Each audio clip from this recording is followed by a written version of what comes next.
Good morning, everybody. Welcome to more calculus class. Today, we're going to start looking at the convergence of any plane series. Now, you'll remember that we've already looked at convergence for geometric series, and those geometric series, the rules of convergence, there's really only one. But for any general series, like the series for e to the x that we saw earlier, how do we know that that converges? And how do we know that that converges for all real numbers? Well, we're going to take a look at that in the next couple of days. So let's take a look here. We have this, interesting number that kind of fascinated me when I was really young. It was one of the first really mathematical things that, really my uncle brought to me. And it really, I didn't make any sense to me. And I imagine it won't make sense for a lot of you starting on your journey of mathematics. But here is the thought. If we have the decimal that we see here, 0.999, and it's a repeating decimal, the conjecture is that this number is actually equal to 1. Not really, really, really close to 1. Not, so close to 1 that it doesn't make a difference, that it might as well be 1. It is literally the same number as 1. I know what you're saying. I mean, there is a one-to-one correspondence with the way that or a unique representation for every number. So if 0.999 repeating is the same thing as 1, then that kind of breaks that logic that only 1 can be 1. But, this is the weird things that happen in mathematics. So let's go ahead and get started with our work for today. The proof is going to rely on some ideas of the series and the convergence of a series.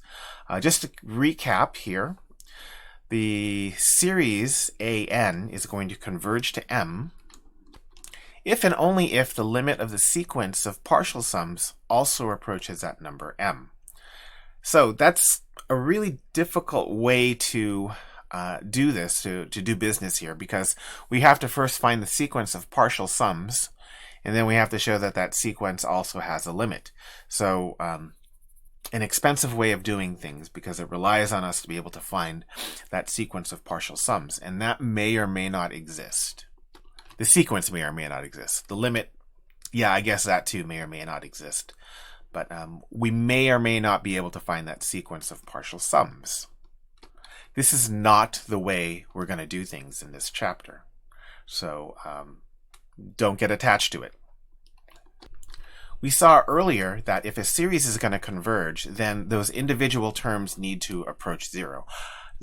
I think that was all the way back in section 10.1. And yes, going back to my notes over here, there it is. If the series is going to converge, then the limit of the individual terms has to approach 0. And then, however, the converse is not true. Now, going back to where we are now, this is the same thing. If a series converges, then the individual terms have to approach 0. And this is literally our first or a restatement of the very first theorem that we're going to learn for convergence. And I say convergence, but really this is a test for divergence. This test will never show convergence. It'll only show if something is going to diverge. So a series is going to diverge if the limit of this individual terms is anything but 0. And you might be saying, well, if this is about convergence, why are we learning about when something diverges? And well, it's important for us to be able to see when a series is going to diverge and to be able to see if a series is going to diverge quickly, because then we're not going to waste our time trying to show convergence. First case in point, what about the limit or the series of 2 plus n over 10 minus n? Does that converge? Well, I look at that series and I see n over n. And n over n, if I simplify that, that's 1 over 1. And that makes me think that this limit is going to be 1. which automatically would say to me, if the limit of the individual terms isn't 0, Why even bother trying to show convergence? Showing divergence is easy in this case. So let's show divergence. So we're going to take the limit of the general term as n approaches infinity. So you would write the limit as n approaches infinity of 2 plus n over 10 minus n. And it's been a little while, so we're going to remind you that the way that I prefer that you take these limits is to just divide every term by n. Now the n over n, that's going to simplify to 1, and we're left with this limit, 2 over n plus 1 on 10 over n minus 1. 2 over n and 10 over n, those limits are 0. So the only thing that's left is 1 over negative 1. And that limit is negative 1, which is not equal to 0. So therefore, the sum of 2 plus n over 10 minus n is going to diverge. If the limit of the individual terms is anything but 0, the series is going to diverge. But always remember that that same test, if we get a limit of 0, that does not mean the series converges. Now the next thing that we have for you is what's called the direct comparison test. So we're going to imagine, and I'm not going to read this to you directly, but we're going to imagine we have two series. The first series we'll call A, and the second series we'll call, let's call it B. Okay, and then let's suppose that all the terms in B are bigger than all the terms of A at a certain point. Maybe not in the beginning, but eventually all the terms of B are greater than all the terms of A. Now, the first conclusion that you could make here is that, well, if all the terms of B are bigger than all the terms of L, then it should make sense that M is greater than L. Okay, that makes sense logically, right? Now let's pretend that we know something about M. Let's pretend we know that M converges. And, to help you out, we'll say that M converges to 5. Doesn't that mean that L has to be a number less than or equal to 5 as well? And if L is a number that's less than or equal to a 5, doesn't that mean that L has to converge as well? Well, that makes sense, right? I mean, we know that M is 5, so the series, if this is also 5, and if the series for A is smaller than the series for B, then A has to converge to a number that's less than 5. So basically, if the bigger series converges, then the smaller series has to converge also. Now let's go the other way around. What if I know that L approaches infinity, so that all of the terms of A, when you add them all together, you're going to get a number that goes to infinity. What does that tell us about B? Well, M has to be a number greater than infinity, doesn't it? Because L is going to infinity, so M has to match that at the very least. By the way, that's a ridiculous statement. There is, infinity isn't a number, so there's no such thing as a number that's greater than infinity. It doesn't make sense at all. But if A goes to infinity, or if the smaller series is going to go to infinity, then the larger series, well, then that has no choice but to go to infinity as well. And that's the direct comparison test in a nutshell. If the smaller series diverges, then the bigger series also diverges. And if the bigger series converges, then the smaller series has to converge as well. And then when I explain it that way to a lot of people, it kind of makes sense. But if you just look at the direct comparison test and you try to figure out what is C, what is D, what the heck does all this mean, then it makes less sense. But on the level of this is bigger than this series this direct comparison test makes a lot of sense. Okay, let's move on now toward actual strategies for convergence. So we're going to go to what I'm calling the convergence strategy number 1. And the convergence strategy number 1 depends on the fact that you're looking at a geometric series. And if you are looking at a geometric series, then this is the best case scenario because it's so easy to show that a geometric series converges. All you need to do is show that the ratio of the geometric series is less than 1, strictly less than 1. So let's take a look at our example, and let's find the interval of convergence for 3 multiplied by 3 over 2 to the n power. Rather, does this series 3 multiplied by 3 halves to the n converge? So let's pretend you're looking at that and you don't notice that that is a geometric series. Well, if you don't recognize it as a geometric series, or even just out of habit, if something is presented to you in sigma notation as a sum, then it's a good idea just to write out those first 4 terms. A lot of what you know about a series can be gleaned just by looking at the first 4 terms. Don't worry about the general term, and don't even worry about simplifying it so much. The point is you want to see the pattern of getting from one term to the second term.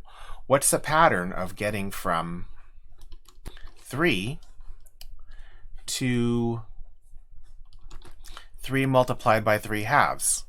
Obviously, you multiply by 3 halves. How do we get from 3 multiplied by 3 over 2 to 3 multiplied by 3 over 2 squared? Obviously, we multiply by 3 over 2. So every time we do this, as we go from term to term, all we're doing is multiplying by 3 over 2. So we recognize that this is a geometric series. And yes, I would recommend that you always write something on your paper that says that you are aware that you are looking at a geometric series. Usually it's just the words geometric series, because that tells, whoever's reading your paper that you have learned something about this series. You know something about this series. And let's be honest, when I say somebody, I mean the person who is grading your AP test, the person who's grading your chapter test on series. You want to tell them that you have recognized this as a geometric series. So you learned something here. So you recognize this as a geometric series and you write it on your paper.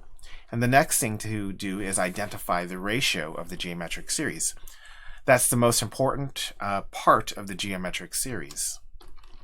So we know the ratio R is 1.5. And then we take the absolute value of that ratio and we compare it to 1. In this case, we say the ratio R equals 1.5, which is greater than 1. And having made that comparison, we are justified in writing our conclusion.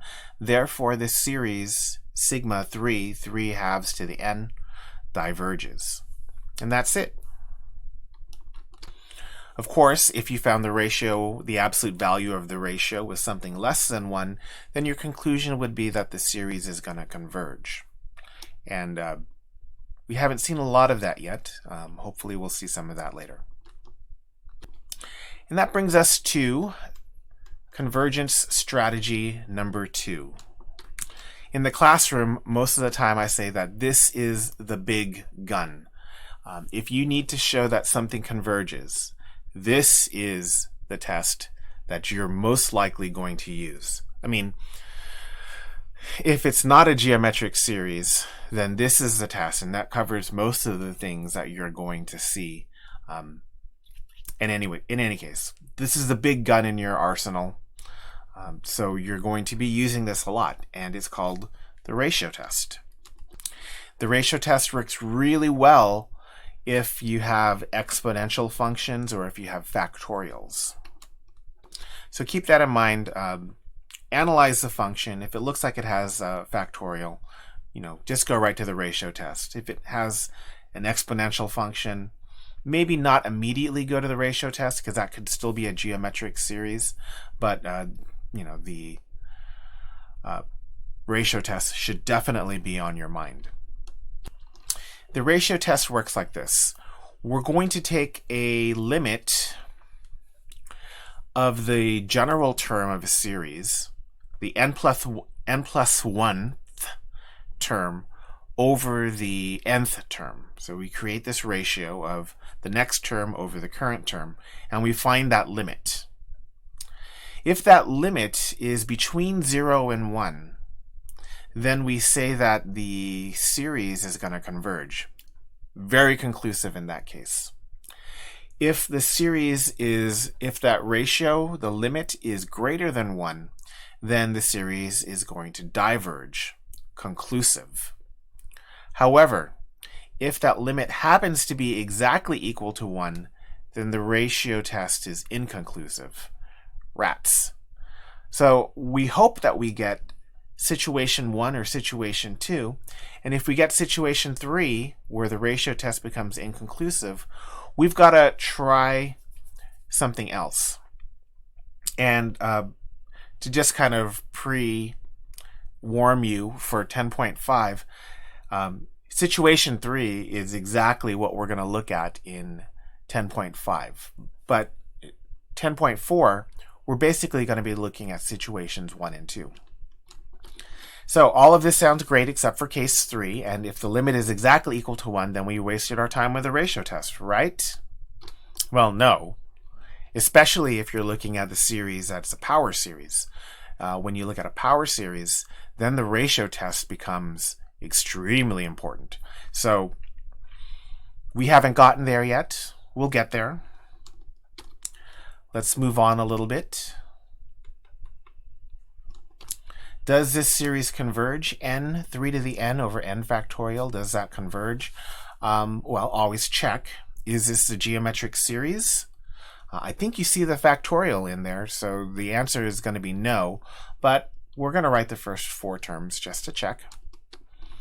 So having written out those first 4 terms, we can definitely see that to get from one term to the next, yeah, we're multiplying by 3, but we're also doing a lot of other stuff, like we have the series. We got the 1, 2, 3, 4 over here. We've got the 1 factorial, 2 factorial, 3 factorial. So this isn't a geometric series. And again, I would probably write down not a geometric series just to make the reader of your paper aware that this is your thought process. So if it's not a geometric series, then we're going to set up the limit. So let's put this limit together. Let's figure out, first of all, we'll write down the general term. Now that we have our general term, we're going to get the n plus 1th term by just, substituting n plus 1 for every instance of n. And so I think you can see every instance of n, I've just replaced that with n plus 1. Next, we're going to, instead of making the ratio like I said we should, we're going to multiply by the reciprocal of an. That's going to kind of save space, and I know that a lot of people are into saving space on their paper. I don't know why, but aside from that, it's going to make things a little easier for us to kind of cancel out. So if we take a look at that, we've got an plus 1 multiplied by 1 over an. That does simplify to an plus 1 over an, excuse me.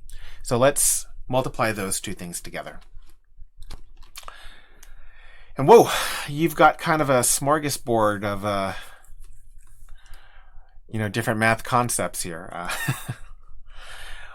Okay, what we're going to do then is we're going to kind of simplify things together. So we're going to, when we start this, I think it's best to kind of group things that are similar. So we're going to group the polynomial parts together. So that's n plus 1 over n. Then you're going to group the exponential functions together. That's 3 to the n plus 1 over 3 to the n. And then you're going to group all of the factorial ones together. So that's n factorial over n plus 1 factorial. Now, notice what we have here is the limit of 3 factors, 3 things multiplied. And if you remember way back when we first started doing limits, if we have the limit of a multiplication problem, then we could just take the limit of each of the factors and multiply those limits together. So in essence, we're going to take 3 limits and we're going to multiply them together. Incidentally, that's not really something that you're going to make a habit of. This is just kind of us starting off with doing the limits. Eventually, you're not going to bother with that. You're just going to start canceling things out, and it's going to be very quick. But for learning's sake, we're going to do this really slow. So let's write down our 3 limit problems. So this is the way you want to think about it. 3 different limit problems, everything being multiplied against each other. And then you're going to kind of simplify things one by one. So this first limit problem, we can divide each of those pieces by n because we've learned how to deal with a polynomial problem. We just divide everything by n. I'll spare you a little bit of unneeded paper here by just making this 1 plus 1 over n over 1. The second limit problem, the numerator 3 to the n plus 1, we're going to go back to our, what was our section on? It was on, it was on exponential growth and decay, and we're going to separate 3 to the n plus 1 into 3 to the n multiplied by 3, or 3 multiplied by 3 to the n. And for the factorial one, earlier we learned that n plus 1 factorial, well, that was equal to n plus 1 multiplied by n minus 1 multiplied by n minus 2. So basically, n plus 1 factorial is n plus 1 multiplied by n factorial. And that makes us ready to take our limits. We can identify that the 3 to the n powers, those are going to cancel out, and also the n factorials are going to cancel out. Okay, this gives us, the first limit, 1 plus 1 over n over 1. The 1 over n goes to 0, and we've seen this enough, so we know that the first limit is 1. The second limit here, 3 multiplied by 3 to the n over 3 to the n. If the 3 to the n parts cancel out, then the only thing we're left with is 3. So the limit of 3 is just 3. And then when the n factorials cancel out, we're left with the limit as n approaches infinity of 1 over n. That limit is 0. So when we multiply all the limits together, 1 times 3 times 0, we get that the ratio test gives us a 0. So we got a 0 from our ratio test. What is our conclusion? Well, if you remember back to my typo, bad typo. Okay, here's corrected. If the limit is less than 1, then the series is going to converge. Make sure that you fix that typo in your notes. That's actually super embarrassing. And, all I can do is apologize. Make sure you fix that. L has to be less than 1. Back to the conclusion, since the limit of an over n is 0, which is less than 1, the series sigma n multiplied by 3 to the n over n factorial is going to converge. So one limit problem, and you can show that a variety of series are going to converge. Let's get to our important ideas. The first thing we have is the nth term test, and if the limit of a general term is anything but 0, then the series is going to diverge. And then that strong warning again, this nth term test will never show convergence.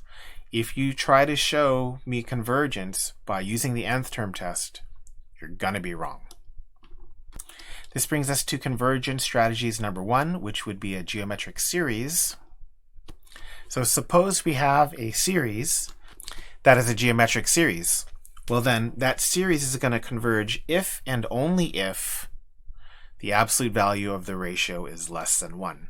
Remember, if and only if is in the geometric sense, so it's a very strong statement. In any other case should be divergence. Convergence strategy 2 is the ratio test. So suppose that for a series, the limit of the n plus 1th term over the nth term is equal to L. That series is going to converge if L is less than 1. The series is going to diverge if L is greater than 1. And then the ratio test will be inconclusive if L is exactly equal to 1. So here's what we're going to do. We're going to write 0.999 repeating as a geometric series with A equals 0.9 and R equals 0.1. So we're going to confirm that this geometric series produces 0.9 repeat. Okay, we're just going to write down all of our terms. 0.9 plus 0.9 times 0.1 times 0.1 times 0.9 plus 0.1 squared, etc., etc.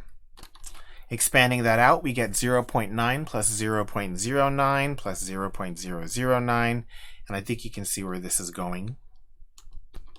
We get that same decimal, 0.999, repeating.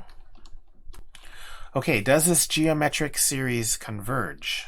Well, it is a geometric series, so all we need to do is check that the absolute value of the ratio is less than 1. So it's not very difficult to show that the absolute value of R is equal to the absolute value of 0.1, which is less than 1. Okay, so that means that the series definitely converges. But what does the series converge to? And this is the thing where we've done so much already, and there's so much information rattling in around in our brain that a lot of times we don't remember that a geometric series is going to converge to A over 1 minus R. The way I like to talk about it is that in AP Calculus, if you're going to be asked a question, what does a series converge to? Then there's only a couple of answers here. The first answer is going to be a geometric sum. The second thing that it can converge to is one of the 4 functions that we learned. Of course, the geometric sum was one of those 4 functions, so really sine x, cosine x, e to the x, and if it's not one of those 4, then it's going to be a tweak of one of the 4 functions, or multiple ones put together. And the trick here is to be able to see quickly that the series you're looking at is going to be either geometric or one of the recognizable series, or one of the recognizable series that has been substituted or multiplied or added or subtract. In this case, since we're being asked about a geometric series and we're asked about what it's going to converge to, the only thing it can converge to is the geometric sum. So this series has to converge to A over 1 minus R, which was 0.9 over 1.0.1. I think you see where we're going here. That's 0.9 over 0.9, which is just 1. So 0.99 repeating, that is the same thing as equal to 1, provided that you have an infinite number of 9s. And that solves our question from the beginning of this section. Do the following series converge? Cite the test which leads to your conclusion. Letter A, n squared plus 1 on n squared plus 4n plus 1. So for this one, you have to be able to very quickly look at that and say, hey, if I let n go to infinity, the limit of the terms is going to be equal to 1. I can see that because I put on my blinders and I only look at the lead terms. The lead terms are n squared over n squared. That simplifies to 1. So the limit is probably going to be equal to 1. I just need to show that the limit is equal to 1. And by the way, 1 is not the same thing as 0. So since the limit of the terms is not 0, the series has to converge. So we start off with the limit of the general term. We divide each term by n squared, and anything that has an n in the denominator will go to 0. And the only thing you're going to be left with is 1 over 1. And the limit of 1 over 1 is 1, which is not equal to 0. So by the nth term test, this series diverges. Letter B, since we just used the nth term test, our brain is probably going to go to the nth term test already. But no, that's not what's going to happen here, because on the denominator we have 4 to the n, an exponential function. So that leads me to believe that, well, let me start over again. The numerator is a polynomial function. The denominator is an exponential function. That means the denominator grows much faster than the numerator. You'll remember back to chapter 9 when we were talking about the relative rates of growth. So if the denominator is growing much faster than the numerator, that means that this series, the terms of the series, are going to approach 0 very quickly. And if that happens, most likely this series is going to converge. We just need to show it. With the exponential function here, the appropriate test to use is probably the ratio test. So start off by writing the nth term and the n plus 1th term. Set up the ratio test. You have the n plus 1th term multiplied by the reciprocal of the nth term. Take some time to simplify things in a way that will make the limit easier.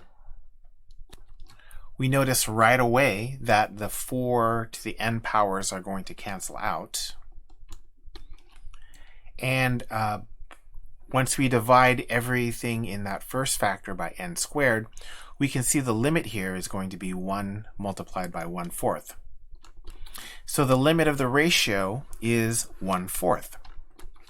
So we've shown that the limit of the ratio is equal to 1/4, which happens to be less than 1.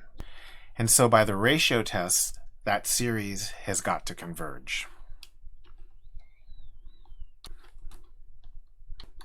So hey, I know that was a lot of stuff here, and that ratio test is pretty dense, and it will take practice from you.